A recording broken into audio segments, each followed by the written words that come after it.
joining me again. Welcome to episode 2 of How to Be Happy. I'm so glad that you enjoyed episode 1. It makes me so happy. It's been really gorgeous to have had it received so well, so thank you so much. Right, episode 2 is focusing on expectations and how having expectations about everything can cause us to feel negatively about a situation. So in episode 1 we talked about the mindset and how changing your mindset can really help a situation. The situations don't change, but the things that we can change are our attitudes towards them, how we think, our responses to them, and that changes the situation for us. So it's all about learning to just navigate all these things in life a little differently and work it to your advantage a little bit and make it a more positive experience for you, because I want you to get the most happiness and amazing things out of life possible. So yeah, let's just get on with it. Before I start, if you haven't subscribed and you are new around here, then welcome. Every single person is welcome here. So do go and click down there and subscribe and join the family. We are a lovely bunch. I will not stand for any negativity or any bullying or anything that's nothing but happiness and positivity. So please do feel free to come and join the family and subscribe. Right, so what I mean by expectations are us having expectations about how a situation will go, having expectations about what a person should be doing, and having expectations about how somebody should behave.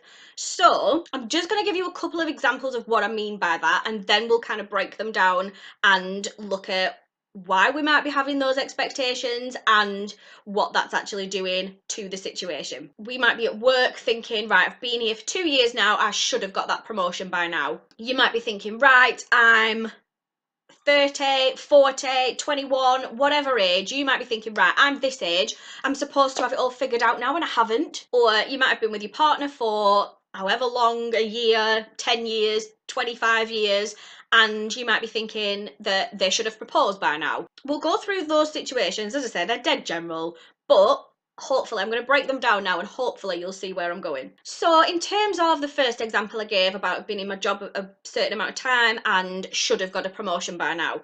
So you might have joined a company at the same time as somebody else. You've obviously both been there at exactly the same amount of time, but Karen from accounts has got a promotion and you haven't. And you might be thinking, well, that's great for Karen, well done, nice one, really pleased for you, but where's my promotion? Why haven't I got a promotion? Then your boss says, can I just see you in the office? And you think, here we go, we're on, I'm gonna get a promotion, this is it, it's happening, brilliant.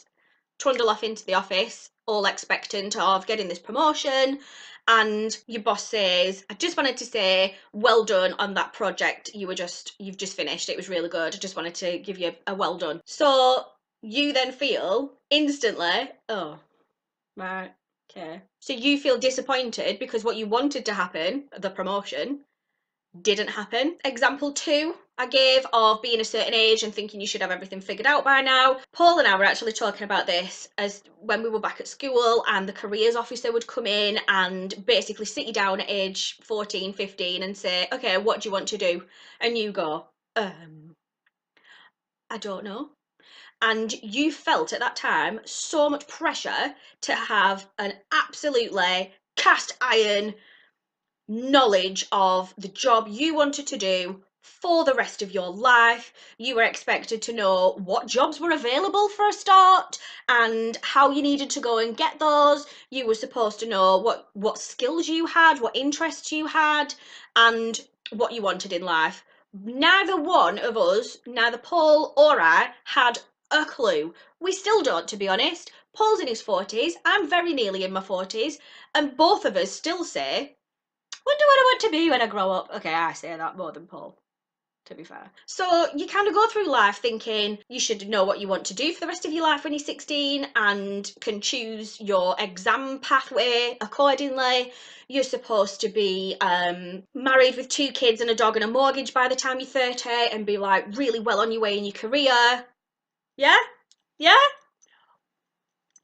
So when that doesn't happen, you think that you've failed and you feel like, oh, I've failed, or you're disappointed because it hasn't happened. The third example I gave was when you've been with your partner a while, whether it's 12 months, 10 years, 25 years, and you think they should have proposed by now. So a situation might be you're going out for dinner, whether it's an anniversary, Valentine's Day, a birthday, or they surprise you and say, let's go out for dinner.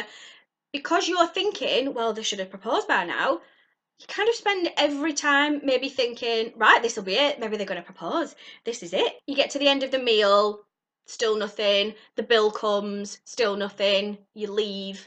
And you're actually disappointed and thinking, oh, right, didn't happen. So at the end of all these situations, you sat in your boss's office feeling deflated and fed up because you haven't got the promotion that you were expecting you were going to get. You're about to hit an age milestone and thinking, that's it, I failed at life because I should have had X, Y, and Z by now. You're in the car on the way home from a meal out with your other half, feeling disappointed because you haven't got a sparkly ring on your finger, and you've probably missed out on some really cool things there. So I just want to kind of break it down a little bit and just show you a bit of a different way of thinking, because these situations are still going to be the same. Nothing about these situations is going to change, but what I am going to change is the way the situation is being approached, and you'll see that the outcome is very, very different. So we go into our boss's office and our boss says, I just wanted to say in person that you did a really good job on that project. I was so impressed with you. The project went really well and I think you worked really well, and I just wanted to give you a pat on the back and say well done. Because you're not expecting anything else, you are now just seeing that situation for what it is, and you are just living in that moment and in that situation without thinking it would be or should be anything else. So you just take that and thank your boss and feel proud of yourself for doing a good job at your job. You go back to your desk and crack on with your day feeling appreciated and as though your efforts have been acknowledged, which is exactly what has happened. Your promotion might be around the corner, but in those two situations, who do you think your boss is going to be? Yep, I am definitely doing the right thing by promoting that person. The one who's all fed up because you've actually just praised them and goes back to the desk and is unproductive and moody, or the one who says, oh, thanks, I really appreciate that, goes back to the desk and continues to be a good worker. Do you see what I'm saying? You never know what else is round the corner, but because you're expecting it to happen in a certain way, which it's never going to do, you're going to be disappointed. All that we changed was the mindset and getting rid of the expectations. And getting rid of the expectations isn't as easy as it sounds. It is difficult, I know. I still catch myself thinking, don't think like that. Come on, just see it as it is. And it makes you feel better. And at the end of the day, that's all we're bothered about, you feeling better. So on to the second example now, which was thinking that your life has to be absolutely sorted by whatever age it is you've got in your mind. I completely did this. I was totally at sea when I left school because I didn't know what I wanted to do. My mind was focusing on the things that were going wrong and my mental health and eating disorders. I didn't have a lot of friends and I was very distrustful of people, so the thought of being miles away from home with lots and lots of strangers, whereas a lot of people see that as amazing and I'm gonna go and meet all these people, that to me terrified me and I did not want to go away to university. I'm so sure of myself now and I'm so much more confident now, so there is absolutely no set reason that you should have all these things worked out, because everything that I thought I was going to be doing has completely changed and turned on its head, and I'm actually a lot happier for it. So because I've now stopped expecting I should be doing this, I should have done this by now, I should have this by now, that's taken the pressure off me. I don't feel like I'm failing at all. I now gauge my success on how happy and healthy my children are, how Paul and I are, and how my surroundings are. So I live in a really cosy, happy home. I've got my animals. I see Paul pretty much every day. We have the best relationship ever. My kids are really happy. They are their own individuals. We all just get on and we're all super close. And that is how I judge my success now, and that is where I get my I'm doing well at life feeling from. Taking away that expectation takes away you feeling like you've failed at something, because you absolutely haven't. Even if you're in the middle of a course now that you 2 years ago thought that was it, that's what you wanted to do for the rest of your life, you were never looking at anything else, and you start to get an interest in something else, or you start to realize you're really good at this other thing and you want to change it, change it. Life is way too short to not go for other things as they come up, as you evolve as a person. It's perfectly acceptable to say, do you know what, I don't want this anymore, this is not making me happy, I'm gonna go and do that actually because that's gonna make me happy. It's scary, but it's perfectly acceptable. You do not need to have anything by a certain end date at all, ever. Right, on to my third point now, which was an expectation that a partner should be proposing because you've been together by a certain amount of time. An example I'll give you is when Paul and I had been together a year. I can't remember who it was, but somebody, we'd put something on Facebook about being together a year and celebrating it, and I can't remember who put it now, but somebody put a comment saying, right, so when are we going to get some news? And we were both like, all right, calm down. There seems to be that pressure of you've been together a certain amount of time and people can just start expecting it of you, which I think can make you sometimes think, oh, well, do you not want to? And I think going back to that situation where you've been out for a nice meal, you've been to celebrate an occasion, or you've just been out for a nice meal, or you've been out somewhere and you've expected, oh, this might be it. Maybe your friends have hinted at something, or somebody's made you feel like, oh, maybe we should be doing, oh, maybe this is it. And it doesn't happen, and you're on the way home feeling disappointed. When in actual fact, if you hadn't have had that expectation, you'd have just probably had a really good night. You'd have just celebrated an anniversary or a birthday or an occasion, or you've been out to a show, or you've just spent some time together bonding. You will have just enjoyed that experience of spending time together, and you would have had a nice time out. And be on the way home, instead of thinking, do they not love me, or do they not want to be married to me, or, you know, feeling negative, you will then be thinking, oh, that was a nice time, I really enjoyed that restaurant, or that film was really good, or that show was amazing, or oh, don't they look cute? Get rid of the expectation and you feel happy again. It's the expectation is disappointing you because it's not, nothing's gonna live up to the expectation. I know it's difficult to go against that kind of ingrained social unspoken rules that this is what happens, you know, that you should get promoted once a year, or you should be married by now, or you should have your mortgage by now.